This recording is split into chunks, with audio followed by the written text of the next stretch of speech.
What's going on, guys?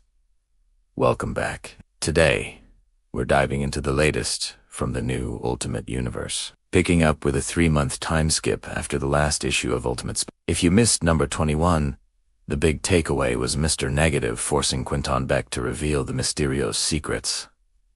And let's just say he went out with a bang, taking Gwen Stacy and the other Mysterios with him. It was brutal. So, 3 months later, we find Spider-Man swinging through the city, heading underground. He makes this epic statement: the depth to which I sink, ... when I am so much more, when I am so very superior. And who is this superior? It's none other than Otto Octavius. Turns out, Otto is running a brilliant ruse. By operating as Spider-Man, he's protecting Peter Parker's identity. It's the perfect misdirection. Peter is seen in one place, while Spider-Man is seen somewhere else, throwing everyone off the trail.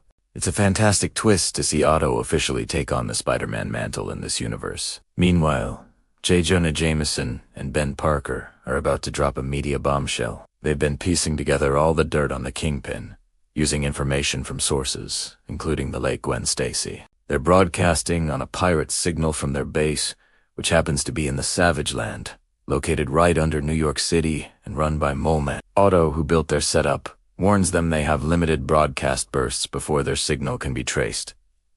It's a race against time to expose the truth. But where are Peter and Harry Osborn? They're out fighting bullseyes.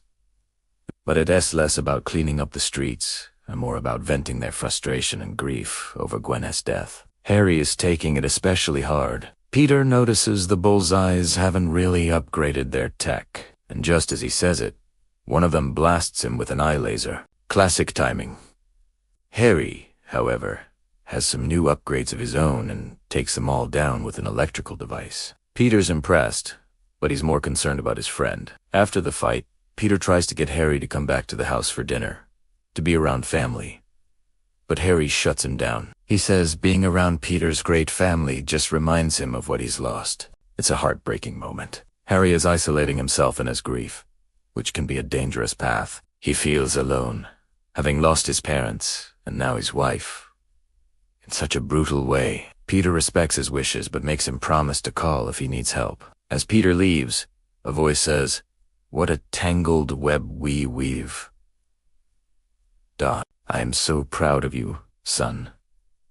It's an AI of Norman Osborn that Otto installed in Harry's suit. This is a recipe for disaster.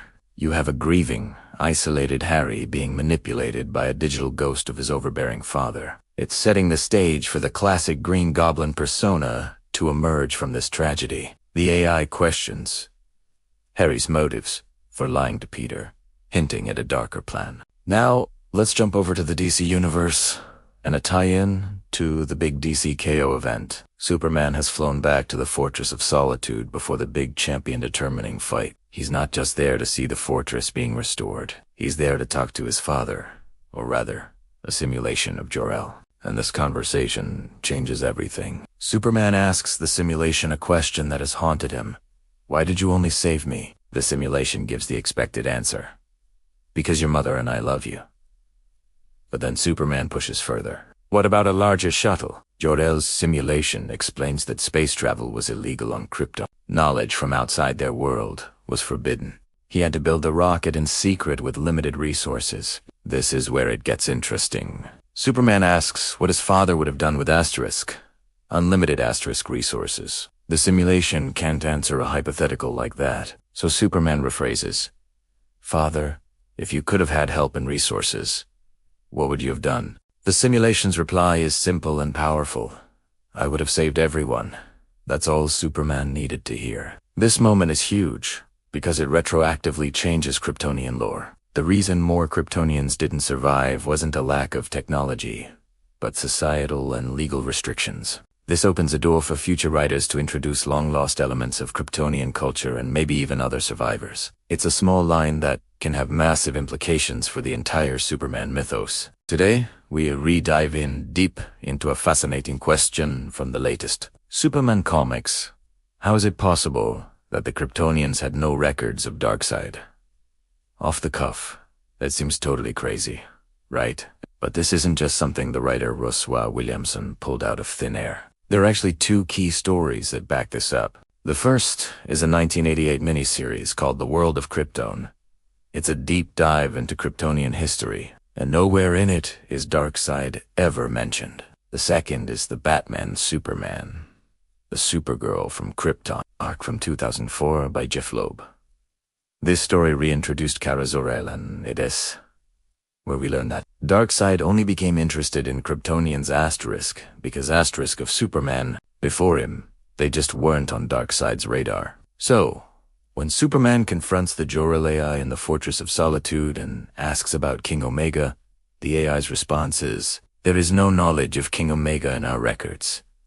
This perfectly aligns with established lore. But here's where it gets really interesting. Superman wonders if some history was missing from the rocket that brought him to Earth. Jor-El's reply opens up a massive door to rewriting decades of history. He reveals that some information was deemed illegal on Krypton. There were pieces of history, ancestral knowledge, and life stories that were never officially transcribed. They were passed down orally, generation to generation, and all of that was lost when Krypton exploded. Meanwhile, a new crisis is brewing. Mercy Graves tells Superman that LexCorp scientists have detected massive energy fluctuations at Earth's core. This ties into what we've had been teased about the DCKO event, that Earth is destined to become a new apocalypse. Mercy reveals LexCorp has been working on a super ship, using Brainiac's bottled technology to create a vessel that could hold an entire city, maybe even a country. It's an evacuation plan. Superman, understanding the scale of the threat,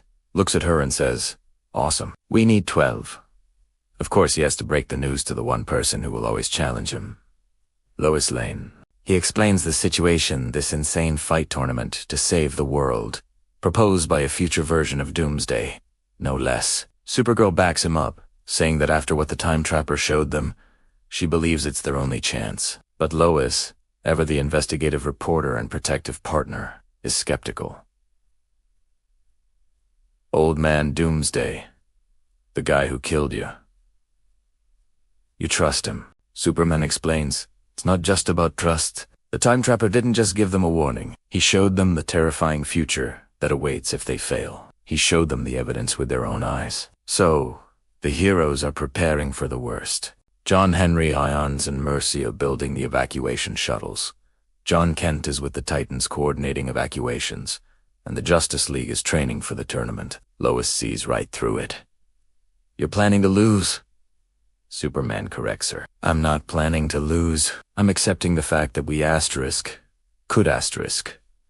As a husband and father, he can't afford to be reckless. He needs a contingency plan to ensure his family and the world are safe if he falls." Just then, in a moment of either terrible or perfect timing, his parents, Jonathan and Martha Kent, arrive for a surprise visit. Superman has to tell them that they're evacuating the planet and that, yes, they are definitely on the list. Later, while spending a quiet moment with Lois, Superman mentions he's bringing his Doomsday Knuckles to the fight. Lois isn't amused. "I'm worried, Clark," she says. "This is exactly what Time Trapper warned us about."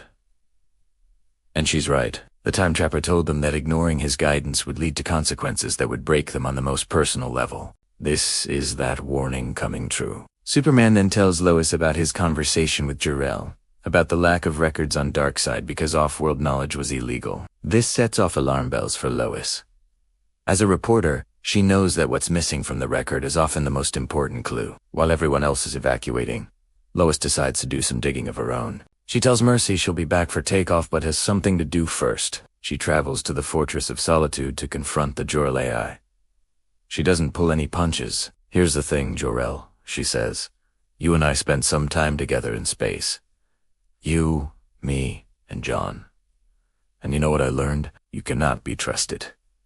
She's not there to ask for help. She's there to interview him. "Tell me about Darkseid and the Heart of Apokolips." When the AI gives the standard reply, "There is no knowledge," Lois presses him. "I know, not in your archives. But where are the records of what Asterisk was?" Asterisk? Illegal. This is pure Lois Lane genius. Finding the story within the story. The truth hidden in the gaps. She's about to uncover a secret that could change everything. Trust me, You're not gonna want to miss this. So, Lois Lane is in the Fortress of Solitude, trying to get answers from the Jor-El AI. Superman is out there, in the fight of his life, and Lois is desperate. She's pleading. Your son is saving his world, doing what you couldn't. You have to know something about the Heart of Apokolips. Jor-El's AI just keeps repeating. There is no knowledge in our records. But then, something shifts. A stops selling our records and says, there is no knowledge in Asterisk. My Asterisk records. And just like that, the Jorah hologram flickers out, and in its place stands Lara, Superman's mother. It's a stunning moment. Lois is completely floored. They've never spoken before. Lara explains that Lois's questions triggered her own hidden program, her memories tucked away within the fortress. She reveals her role on Krypton was as a historian, and while Jor-El's records show nothing, her research tells a different story. This is where it gets insane. Lara says that every world Krypton encountered had a legend of a destroyer, an end of all things, a dark, Omega presence that wanted to control everything, the final god. We all know who that sounds like, right? Darkseid. Kryptonian scientists, in a desperate bid to save the future, hope to create a champion to stop him. But here's the twist that changes everything. Lara says, for there to be an Omega, there must be an Alpha. She believes Doomsday was created to be that Alpha. His powers of constant evolution and rebirth are the direct opposite of Darkseid's Omega energy. Let that sink in. Joshua Williamson just rewrote Doomsday's entire origin. Doomsday wasn't just some random monster. He was created to be the ultimate anti-Darkseid weapon. That epic death of Superman's saga. The fight that demolished the Justice League. According to this, it was all just a warm-up. Training wheels for his true purpose. I gotta be honest, I absolutely love this. The idea that Doomsday's sole reason for existing is to be the one being capable of stopping Darkseid. That's phenomenal storytelling. What do you guys think? Let me know down in the comments if you're digging this massive change. So, Lois now has the key. Doomsday is the Alpha. Clark has to know. But how can she reach him? Before she can even figure it out, crash. Something smashes into the fortress. Lois runs over, thinking it's Clark, but it's not. It's Superboy Prime.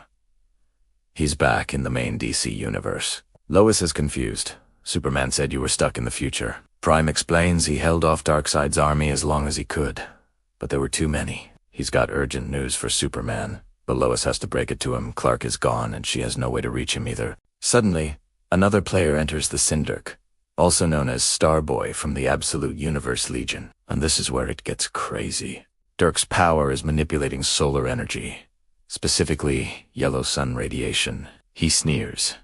Nice try, Superboy. But we know Superman is trying to capture the Heart of Apokolips.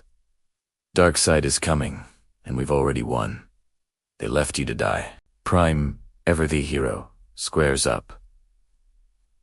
Then I'll stop you, Sunboy. Dirk just laughs. How? You're all alone, but Prime just smiles. He knows he's in a comic book. He says, there was something you forgot about. Dirk is confused. What are you smiling about? And then Prime points. You blasted her with your sun powers. Yellow sun radiation. Lois Lane is floating in the air, glowing with power. A few issues back, she burned out her powers, but they weren't gone, just dormant. That blast of yellow sun energy from Dirk just reignited them. That's right, ladies and gentlemen, Superwoman has returned. This is such a cool moment. Superwoman was one of the best things to happen to the Superman line, and seeing her back in action is a huge win. Huge props to Joshua Williamson for this, and that's where we'll wrap it up for today. What a wild ride. I hope you all enjoyed this deep dive. If you did, do me a favor and smash that like button. And if you haven't already, make sure you hit subscribe so you don't miss any more comic breakdowns. Thanks for watching, and I will catch you all in the next video.